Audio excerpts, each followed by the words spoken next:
était poursuivi pour violence volontaire et pour apologie du terrorisme, après avoir agressé une jeune femme au couteau en criant Allahu Akbar.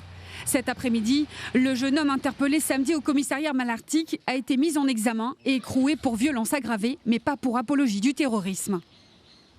Voilà, nous avons donc qualifié les faits de violence avec arme, avec préméditation et dans un local public. Donc c'est un délit puni de 10 ans d'emprisonnement. L'apologie n'a pas été retenue? Non, à ce stade, après que l'enquête a été faite, qu'on a procédé à des vérifications, à des auditions, du gardé à vue et puis d'autres membres de sa famille, on a estimé que ce délit n'était pas caractérisé à ce stade. Alors, comme un juge d'instruction est saisi, s'il apparaît ultérieurement qu'il y a des éléments nouveaux, on pourra toujours le saisir de ces faits d'apologie du terrorisme. Pour sa défense, le jeune homme a donné différentes versions, évoquant entre autres l'envie de s'extraire d'un sortilège. Il a ensuite réaffirmé avoir voulu faire honte à son père. Aujourd'hui, il encourt 10 ans de prison. Il a souhaité déshonorer son père, puisque dans leur tradition, visiblement, si un enfant va en détention, la conséquence directe, c'est le déshonneur du père.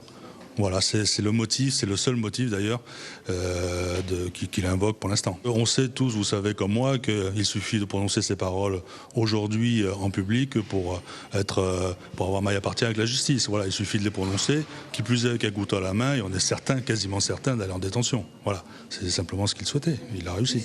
Samedi, malgré son irruption violente et soudaine dans le commissariat Malartic, le jeune homme avait été rapidement maîtrisé par les policiers et la jeune femme agressée très vite prise en charge. La jeune fille, effectivement, particulièrement choquée, a été hospitalisée.